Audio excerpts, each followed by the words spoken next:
Pride members, and you get... Do it Hey now. everyone, welcome back. We're the Pickle Peeps. You're the Pickle Peeps. We're the Pickle People. And you're getting your money's worth and claiming, and I don't know. That was an impressive amount of energy. Now let's try it again. I'm spent. You got to go again. Ready, and go. Ladies and gentlemen, and welcome back to another Pickle Peeps. We're the Pickle People, and you're the Pickle People Patreon. And how many people pickle because of Patreon Peppa Pig? Peppa Pickle, Pickle, Pickle, back. That was pretty good. Let's try one more take, okay? One more time with gusto. One more time with gusto. All right, ready, go. I'm done. Was it I'm like done, that guys. when you were recording? Was it like, okay, one more time, and they wouldn't give you any direction, or you get direction like, okay, you're way off rhythmically, Yes, that's what I would get. or like, try and sing on the notes. Try and do notes this time. You want to know what I would get? I would get, okay, that was interesting. You're actually singing the harmony of what you should be singing. I get that too. I got that all the time. No, you're singing the harmony. I'd be like, what are you talking about? I don't know what that means. And they'd go, you should be singing, we're like weebles, but we won't stay down. And you're actually singing, and then the harmony. We won't stay down. Yeah, whatever it was. They're like, no, but you're doing that. Yeah. So it would be like the first 4 takes, I would sing the melody. Yeah. And then they'd do like again. So I'd try and do something different, and then I would do something different and sing the harmony, and then I'd get stuck in that. My brain couldn't get off of it. Yeah. And then there'd be 10 takes. 6 of them would be the melody, and then 4 of them would be the harmony. But the good takes were the harmonies. It was a mess. Did you get like, you would get one? The problem is that you're so nervous. Like, that's influencing most of your singing. You're like, Yeah, you're right. I've played, we've sung this song 100 times in front of people or not. You know, like you're like, I'm okay at this. This is my job. And then you get in the studio and you're like, you feel like you just threw out like your best take, and they're like, okay, do it again. And you're like, what the fuck? Like, there's no, you can have any self-confidence after about half an hour of that. Can I tell you a metaphor or an allegory or an analogy? I don't know what it's called when you tell a story that tries to fit what you're saying. Yeah. So my buddy Jay, he on a whim, he decides I'm going to join the National Guard. Okay. So he joins the National Guard and he goes away to boot camp, and he does all the stuff in boot camp, and he does the gas house where they have to put on the gas mask, take off the gas mask, inhale the gas, like do all that stuff. He's got hilarious stories, all of these different things. He ended up eventually becoming a sniper. He has some amazingly funny, I know that sounds weird, but he has amazingly funny sniper stories. But the story that I'm going to relate to the way that it was for me in the studio was when it came to the time where he had to jump out of a plane. He was terrified. He didn't want to do it, but obviously it's like the pressure of all the guys around you, and you all kind of make each other go through with it. And so he's thinking to himself, like, okay, we're going to get on the plane. I'm going to be the last one. I'm going to make sure that I'm the last one on the plane. So then when it's my turn to jump out, I got nobody behind me. I could take like a few more breaths and like, basically get pushed out of the plane. So he's building it up in his head. And so the day comes and they're getting on the plane, and as they're all loading in, he sits and he's like, dude, I'm dead last. This is where I want to be. And they get up in the air and the green light turns on, and his like sergeant comes and taps him on the shoulder. He says, all right, Hale, you're up. This is Johnny's brother, Jason. Okay. And so Jay's like, what? And so it was last one on, first one off. And so he didn't know this. And so at this point, he's got seconds. He's got seconds to swallow the fear. And now he's gone from I'm going to be the last one jumping off to like, I got to be the first one. So he was so scared, so nervous that when it came time, they opened the door and they're like, Hale, go. As soon as that light turns green, you go. Boop. That light turns green. Jay said he jumped out that window or jumped out like the door. Like he was a man possessed, like 10 times harder than he needed to jump out. You know, hyped up. Yeah, he got so hyped up that he jumped out in such a manner with such vigor, with such gusto that when he jumped out, his body was in a different position that they trained for. And when the chute pulled, it cinched up and the straps that go between your legs caught one of his testicles. Oh no. And cinched it. And so he passed out from the pain. So he doesn't remember his first jump because he fainted and hits the ground. And all his buddies, like they're collecting their chutes and stuff. And someone's like, and they're all talking. They're like, oh my gosh, that was awesome. And someone's like, dude, all I heard was a woman screaming the whole way down. Jay knew it was him. And he was like screaming. He was awake at this point. He was like just screaming. And then he passed out from the pain. Oh, so geez. he said for like the next week, his testicle was swollen like the size of like a grapefruit. Oh my God. For getting cinched in the parachute. So that's my story. That's my metaphor, whatever, to recording was kind of what you're saying. Like I was always so like timid in the studio because now all of a sudden you have headphones on, you can hear yourself so clearly. And ladies and gentlemen, for those of you that have ever heard yourselves talk or you've heard a recorded version, nobody ever likes their voice that they hear. And so that's when that's what you have coming through your headphones. And now you have to sing and you can hear every little, you know, when you're live, you can't hear all the garbage in your voice. You can't hear the cracking and the popping and, you know, but when you got those headphones and it's your voice isolated, it is nasty. And so I was always scared and timid until Soundtrack to a Revolution. And I always say it, Soundtrack and Sinner's Songbook are my favorite albums because that's where I was just me.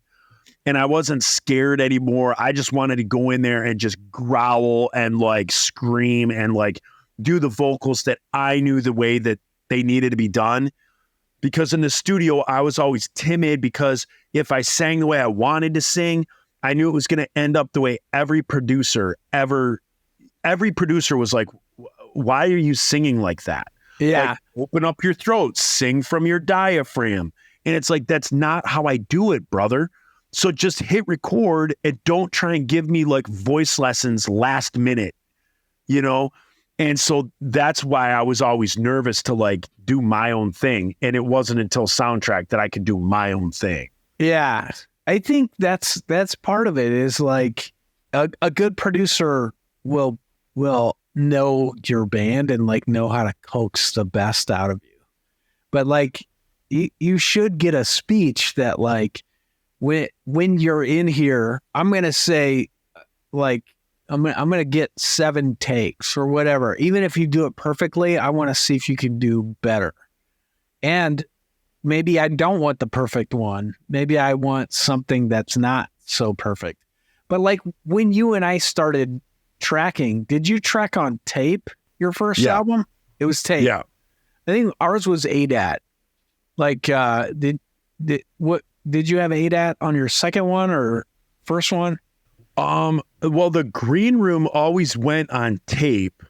Like on 16 track tape, or was it like 32 track, or did he have ADAT? Was it digital?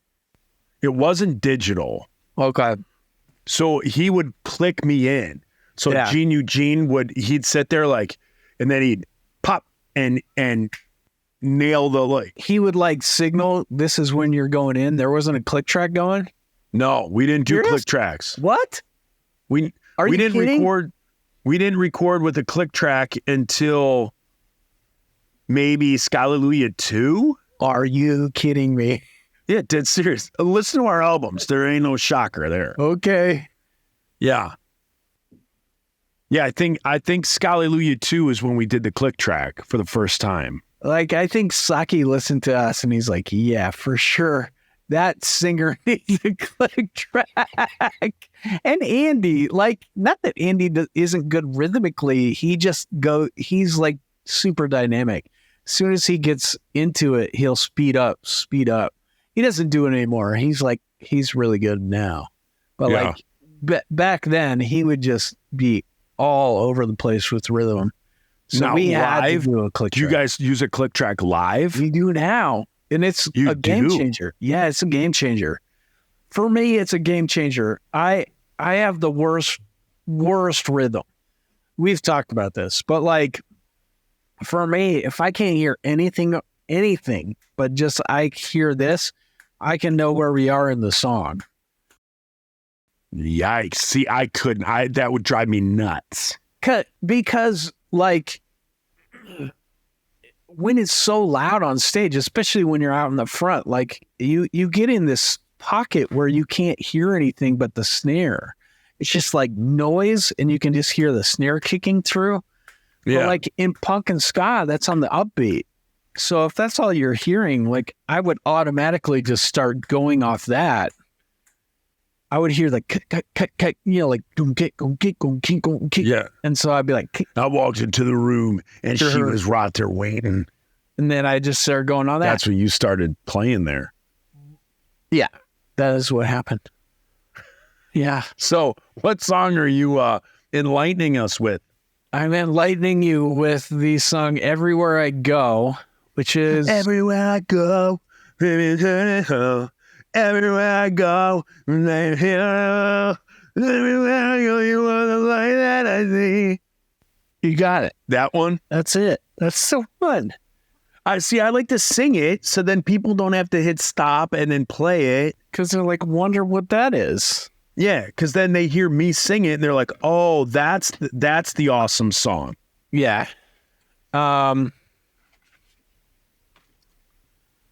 It is.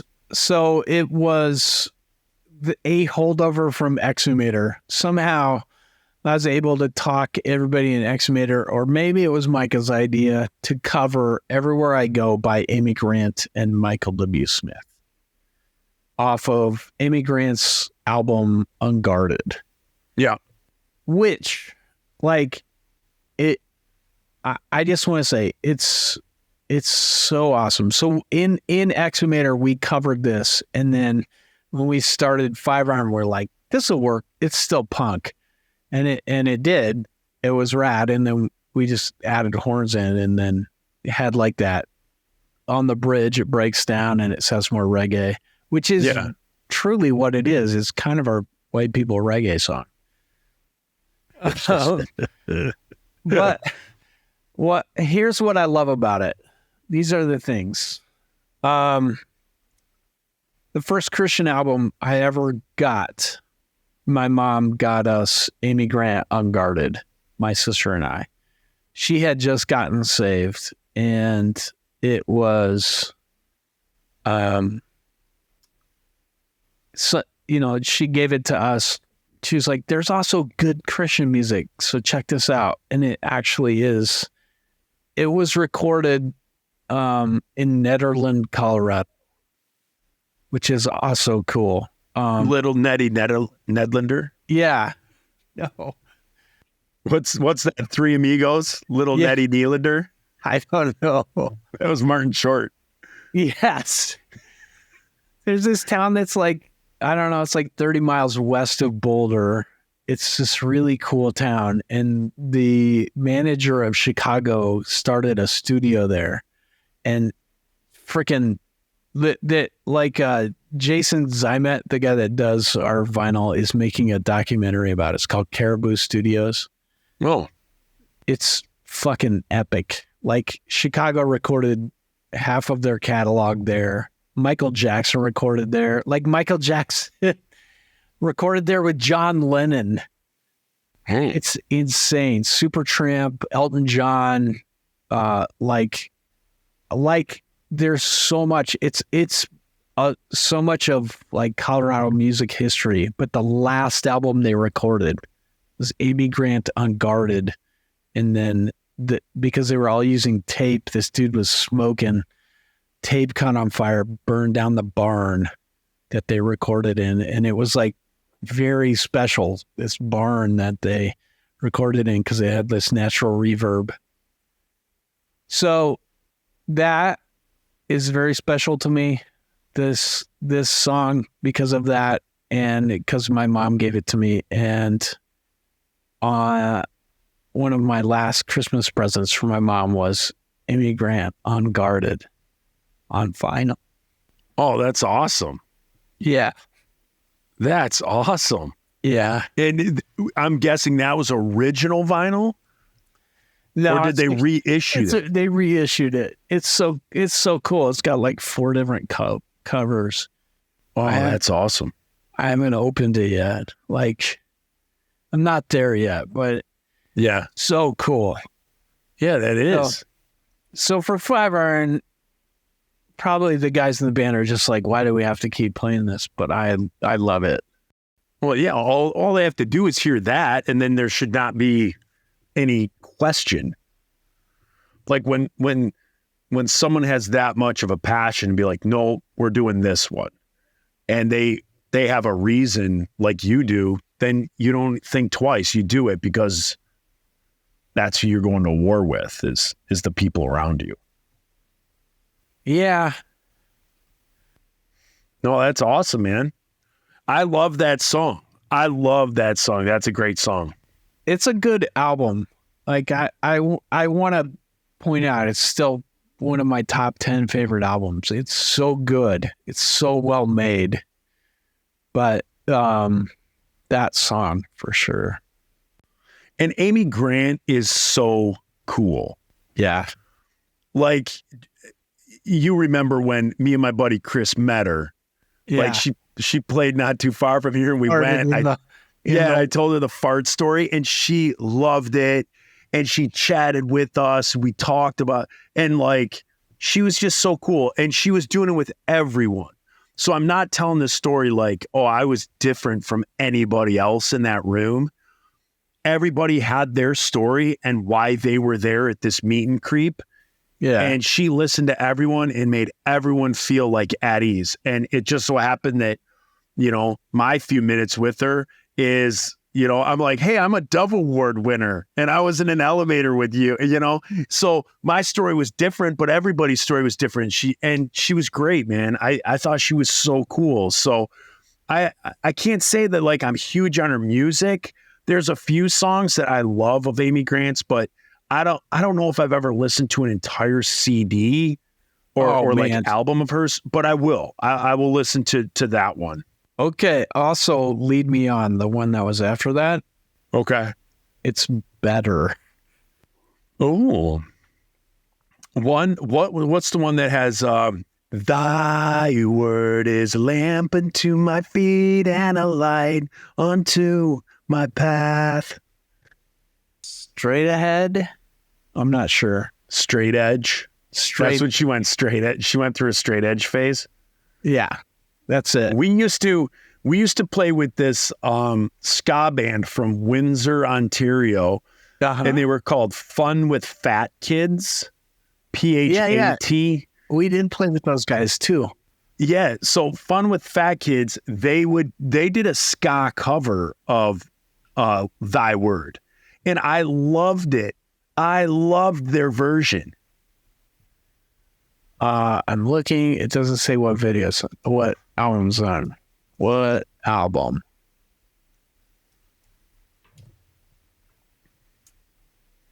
It's not telling me. Straight Ahead. Oh, you nailed it. Dude. Yeah, I have it on vinyl. Bam. So, yeah. Well, that's awesome. And so that's the only cover you guys that No, we've done like 4 covers. that's what I thought.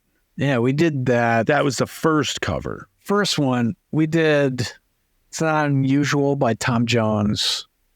We did To Record It. We did Mamma Mia by ABBA and Sweet Talking Woman by Electric Light Orchestra. I think that's all we've recorded.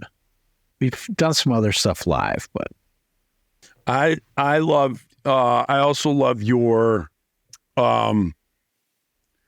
Roper, the cover that you did, the Shania Twain cover on Roper. I love that one. thanks, man. That's a good one too. This week from the Insider's End, we're doing Weebles. And Weebles was a song that a lot of people, you know how like you guys went through your phase where you were like, we are done playing Combat Chuck. Like we do not like playing that. Yeah. But at every show, everyone wanted to hear Combat Chuck. Weebles, I feel like, was that song for us. And it came out, and when Motor City Ska came out, and it was our very, it was like a very island ska. It had a very, the word I'm using is island. It had a very Caribbean-y feel to it. Not like a chicka chicka chicka ska, and not like a Bob Marley reggae. It just had more Calypso. Yeah, it was. It was like something like that. And so, it's the chorus was just, we're like weebles, well, we don't stay down. And, if you remember, like when we were young and we were babies, we would have Weebles, those little toys that were shaped like an egg. And they just kind of teetered back and forth. You knock them over and they came back up. Well, in my youth group, fresh out of youth group, lyric writing, that was one of the things that, like, as Christians, we can take the hits and we can bounce back. And I used the Weebles as that. Again, I'm going to say it. I don't even know if I'm using this word right, but that was the metaphor, was the Weebles. Correct. And so it was fun. Like the song was fun. One thing I didn't like that didn't, it hasn't aged well, is the song is good, but the problem is when I sang the song with like a Jamaican-y accent. Yeah. So listening to it now, I'm like, my father, he's the king, and I already know this, the light of my life, And so it's like like, hey, man, how you doing, man? And so unfortunately, I sang it like that, and it doesn't translate, doesn't age well to like be a white guy singer. Yeah. And for like a song, you're singing like a Jamaican. So I don't like that part when I listen to the song. Like, I don't like that. But the song I thought was a good song. And the part that I really liked is it's got like a great bass line. It comes in doo-doo, ba-doo-doo, doodly-doodly-doo, ba-doo-doo, ba-doo-doo. And then everything starts to come in slowly.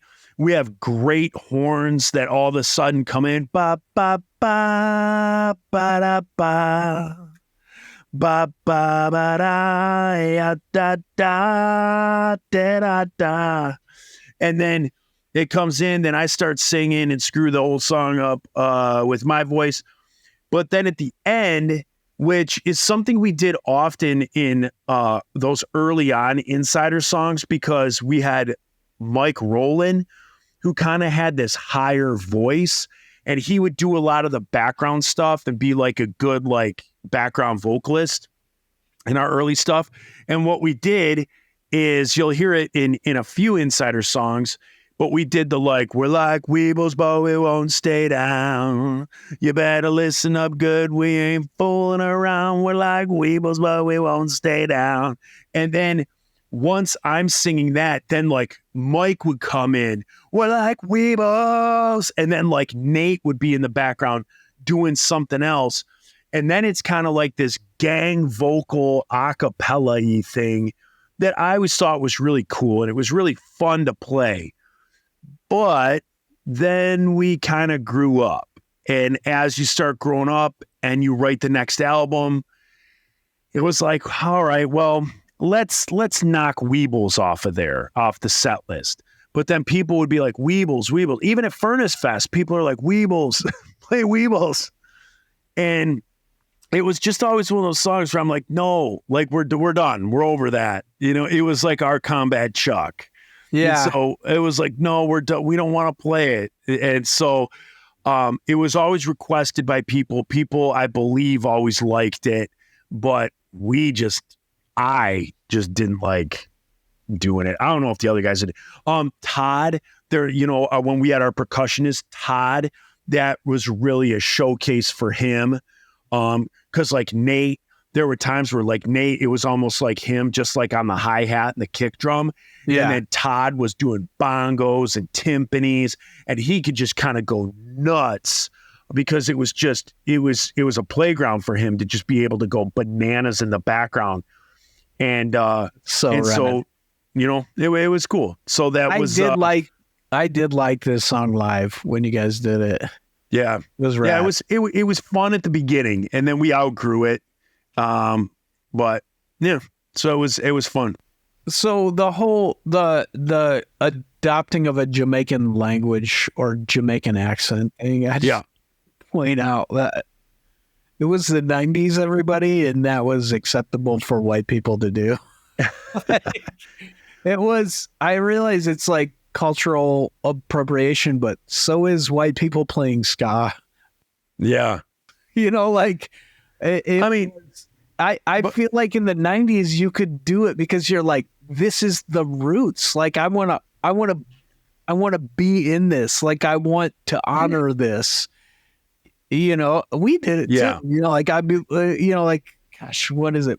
451. I'm like, emancipation. Yeah. And it's like, but that was socially acceptable, and it wasn't seen as like you're stealing from that culture. I think Jamaican people now are like really, they get upset about people copying their accent that aren't Jamaican or at least aren't black.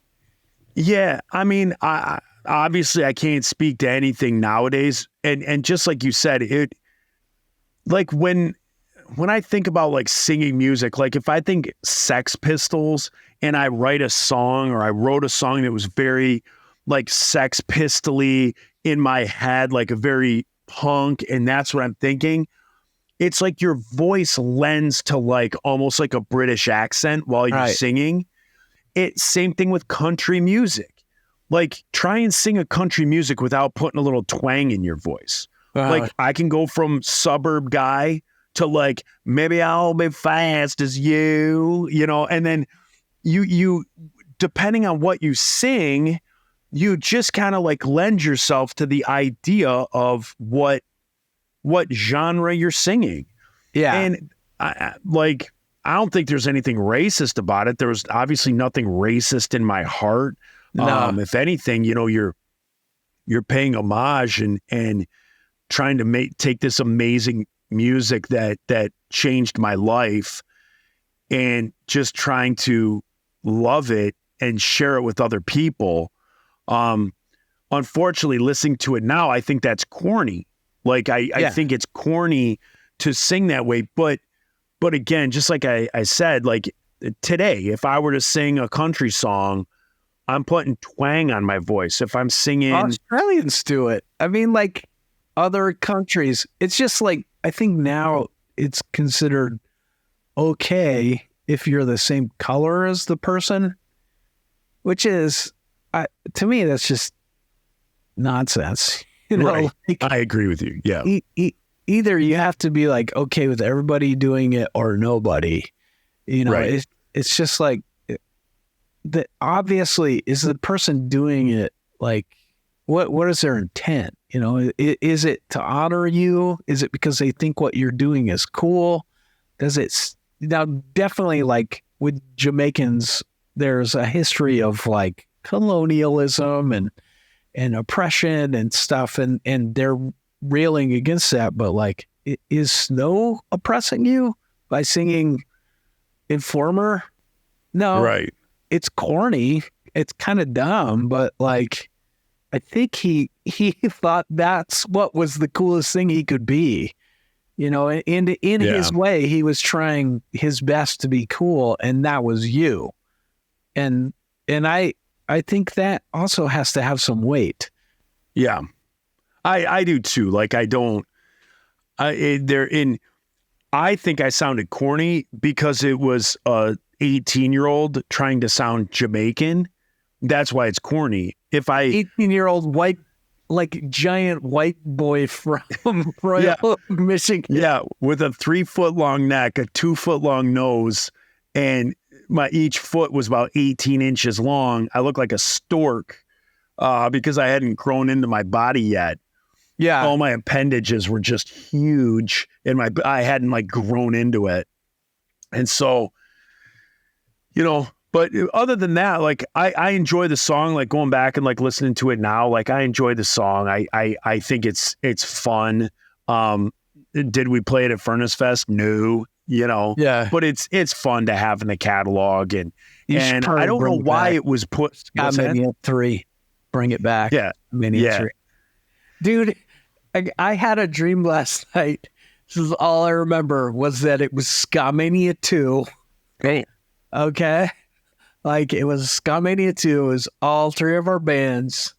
And all I remember is you guys started playing and you were just murdering, like just killing it. Yes. You had the coolest shirts. It just said Insiders and there was a number 2. And we're like, God damn it. Why did we not think of that? They're so cool. It's me and Mojo talking. And we had not figured out who was going to headline.